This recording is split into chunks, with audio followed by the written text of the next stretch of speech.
with another Splinterlands video. So we got one full reveal yesterday, and then a couple half reveals in terms of the Town Hall. And so what I mean by half reveals are, we got some more art released about the upcoming Water Chaos Legion Legendary Summoner. Possibilis. I don't know if I'm butchering that, but it looks like Possibilis. Possibilis the Wise.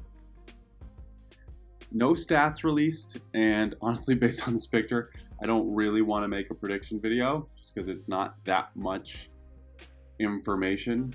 If you go back and watch my Yasik prediction video based on the art, I made guesses based on the appearance in the art. Here, there's not really that much to go on. It's a very zoomed in dragon, or it's not technically a dragon. I forget what the name of the creature is. Someone wants to remind me in the comments. That would be great. But I know, just looking at the picture again, this is not a formal prediction video. Don't know if I'm going to do it. It looks like it's wearing like a gold type of vest. So it could be some sort of defensive type situation. Also it looks like it has big wings, so maybe it flies as well. Maybe it's like a defensive flying, I don't know. I need more information. Hopefully they just give us the stats soon, because we're getting pretty close to unlocking it based on the promo buys that have been rolling in. So we should get this soon. Unfortunately, we didn't get the stats. The other half reveal, we got Archimus the bear. Yes, this is a bear, even though it looks like a rat. They are redoing this art, so I'm not going to make any types of predictions here. But this is going to be the promo card that they mentioned for the promo buy. So it's sort of to not celebrate the bear market, but acknowledge the bear market. We're getting a bear card, which is kind of fun. I'm not sure if they're going to, if you remember the Halfling Alchemist, that promotional card, in honor of the Bitcoin halving, that had the ability halving, which was a special ability where it's the only card that has it. There is one Gladius card that has halving, actually, but the only non-Gladius card that has halving is the Halfling Alchemist. I don't know if they're going to release a new ability with this one as well. They said it was going to be 12 mana, so it's going to be a big card. I don't really have a prediction on this because I think they're adjusting the art, so going to hold off. But my Discord community and I, we're talking about some of the potential things. If you were to sort of build a card around a bear market ability, some of the things you might put in there are like Enrage, because people get angry. Fury, kind of the same idea. Demoralize, right? Bear markets are pretty demoralizing. Another idea that I kind of liked, but I'm curious how it would work, would be opportunity, right? If you want to say bear markets bring opportunities, maybe you could give this card opportunity. We haven't really seen a high mana opportunity monster. So what does that look? What does a 12 mana opportunity monster really look like? To me, it sounds pretty OP, but it was Hewitt in my Discord who came up with that, so shout out to him. I'm curious if they would be able to pull that off. There's some still outstanding questions about this. What's the rarity? Based on the amount that they're giving out, I hope it's a common card. Just because if they were to if they were going to make it a legendary, there would just be so many of these. But obviously with a common, you need 400 of them to max it out. So I think it would make more sense. Is it going to be a neutral card? The last one that we got like this was a neutral card. So again, a lot we don't know. But they did reveal the art for the first time, and the art's going to change because this looks like a rat and not a bear. Okay, so the real reveal we got, which is kind of funny because this one's the furthest away probably of us getting, was the next Riftwatchers airdrop card. So we'd seen this art and pictures of this guy before, but we get to see sort of the whole situation here. The Ancient Redwood. As always, we're going to take it level by level to talk about it. Then we'll go over to Peak Monsters and discuss some synergies. But before I do that, I am Hawks21 and I cover Splinterlands here on the channel. If you are new to the YouTube community and you've made it this far in the video, it would be awesome if you could take a second to subscribe and like. Okay, let's get into the Ancient Redwood. So first of all, love this card art, love this concept. Basically a massive tree-like creature that throws trees. Great concept. Love the idea of this card as an initial sort of idea. We talk about like giants and like what the Riftwatchers are supposed to be. This is kind of what I think, right? You have the people who open that portal, and it's just creatures, massive things like this, hurling pine trees or whatever this is at your opponents. So card art, I'd give an A+. Awesome. So at bronze, first let's just say the 1 speed, right? Let's just talk about this. 5 attack is great, and it's 5 attack down the board. Gets a 6 attack at the highest level with the 1 speed. So normally you're like, okay, I'm only going to use this in reverse speed rule sets, right? But no, it has True Strike at every single level. So this makes this card much more usable across the board, just giving it the True Strike. So obviously, I don't know in bronze if they've adjusted the level caps yet. So if you know if they have, let me know. Because that would obviously be a concern, right? If you're in bronze and you're not getting a lot of games where you can fit an 11 mana archer in, it's going to be tough to play this one a lot. But right away, assuming the mana allows it, you're getting a really powerful monster that can't miss. And then as a sneak defender down the board, it's slow, so you're not going to get any dodges, except reverse speed, right? It's an amazing reverse speed sneak defender. But the health does, give it some longevity, at least. You could bring some triages. We're going to talk about Fernheart in a little bit, right? But think about this. At the gold and higher, you bring a Fernheart, which gives you an extra health. That's then 12 health, which means if you're triaging it, you're going to heal for 4. So that's a big deal. This is an easy to triage backline defender monster. Level 1, just very powerful, doesn't miss, slow obviously. It's a good card. It's a playable card in bronze for sure. Level 2 starts to get better, picks up a health. The Reflection Shield is such a fantastic ability. I know early on you don't have to worry about return fire that much, but now there's the return fire rule set. So there are going to be rule sets all across the board where you're not going to want to play archery, and your opponent's going to act like you're not going to play archery, and you can play some archers with Reflection Shield, and then all of a sudden, you catch them off guard. So this is a great card for that. Obviously, again, when you talk about combining it with Fernheart, when it's going to have close range, you could then, in blast rule sets, you put a taunt up front, you put this in the second position, and it can soak up the blast damage in the second position. Or you just put it right next to the slip spawn, right? That's a big thing for me, right? I'm going to put the slip spawn in the back line, probably the 6th spot, and then I'm going to put the redwood in the 5th spot, and I don't have to worry about any blast damage that comes in on the slip spawn because the redwood has Reflection Shield. Golden up is when this card starts to get much, much, much more interesting. So before this, I'd say it's a very, very, very good card.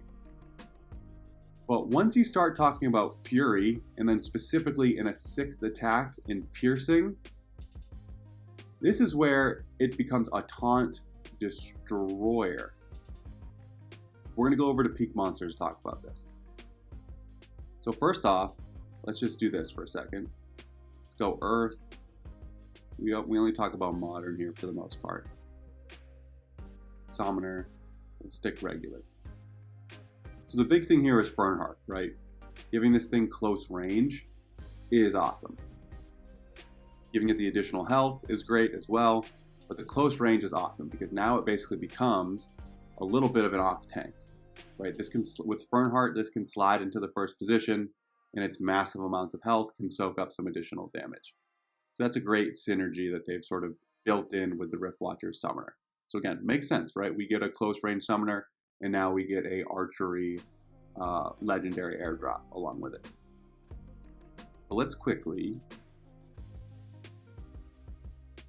take a look at some of the taunt monsters that exist. So what's interesting here is if you start with the slip spawn here for Earth, the slip spawn is one of the situations where, because it has force field, it's going to make the math here very interesting. So typically how stuff has worked is force field triggers based on the initial attack that comes in, not including any multipliers. So when you think about this, if this were a 4 attack with Fury, what would happen would be the 4 attack would get through the force field, and then it would multiply by 2. So the 4 would get through, and then it would become 8, and the force field wouldn't knock that 8 down to 1. But now, we have a 5 coming through. So does that mean the 5 gets hit down to 1, and then with the Fury it doubles to 2? Or is it just going to stay at 1 once it gets actually hit down to 1? That's something we're going to have to watch.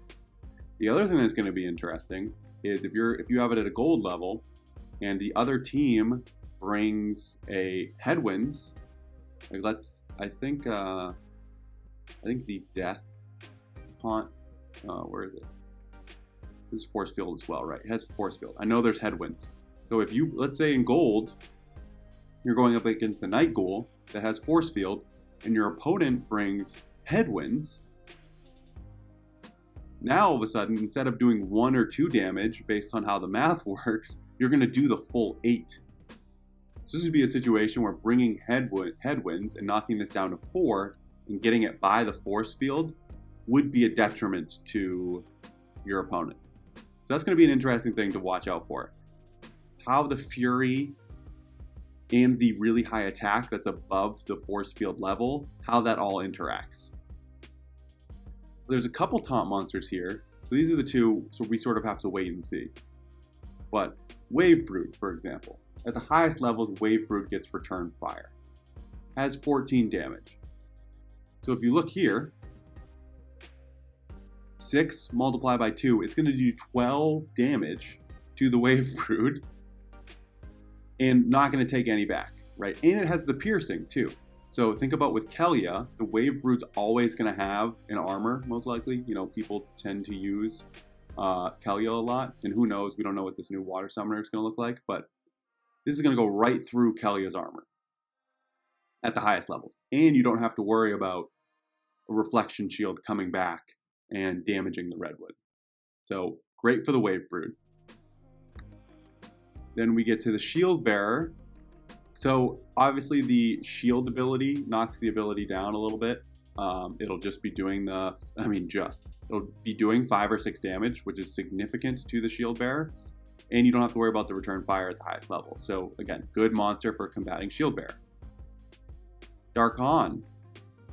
Again, gonna hit this for 12 at the highest level, 5 at the second highest level. You don't have to worry about the flying, you don't have to worry about the decent speed. It's gonna hit every single time. And then the piercing, that one shield it has, is gonna go through. Piercing's also gonna matter here for the Shield Bearer. Same situation here.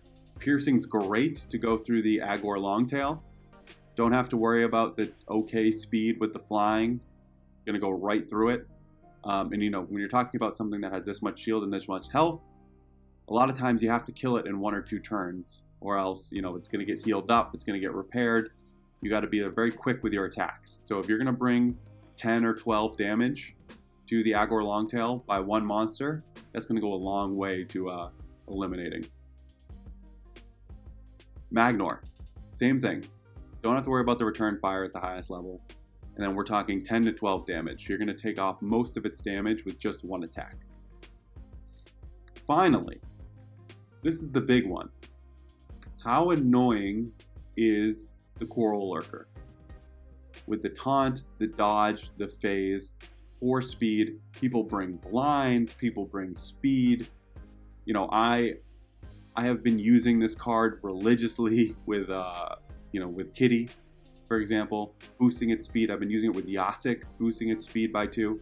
I just try to make this card as fast as possible, and then I bring blinds and whatever else to make it so you can't hit this card. Well, good old Redwood here has the True Strike. This is a Coral Lurker Destroyer.